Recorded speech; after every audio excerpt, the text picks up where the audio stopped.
Tere, kallid sõbrad, suured ja väikesed.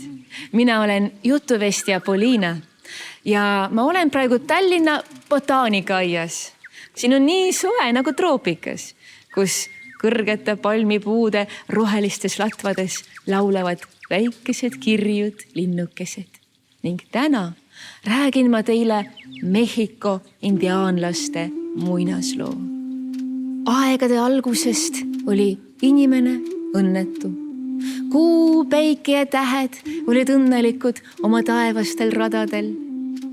Jõed, meri ja kogu vesi olid õnnelikud, sadades vihmane alla, rännates edasi oma sängides ning tõustes auruna üles. Kivid ja liiv olid õnnelikud, nii need, mis lamasid maa peal, kui ka need, mis magasid maapõues. Kõik neljajalgsed, tiivulised, uimelised, roomajad, paljujalgsed olid õnnelikud.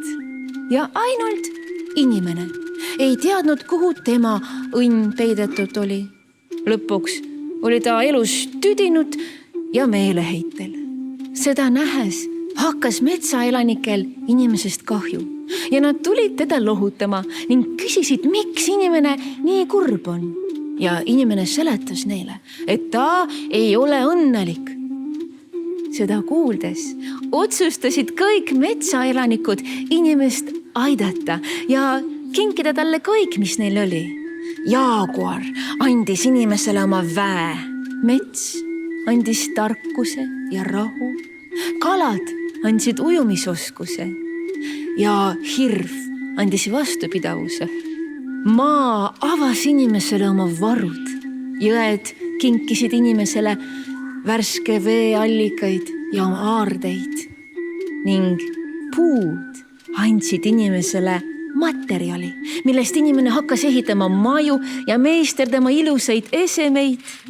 Ning ainult väike Tšatšalaka lind ütles kõigile: vaesed neljajalgsed, tiivulised, uimelised, roomajad, paljujalgsed.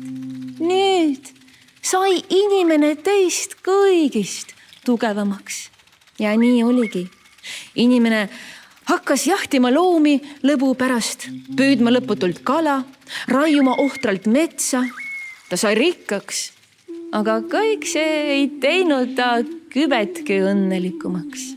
Aga mis siis sind tegelikult õnnelikuks teed?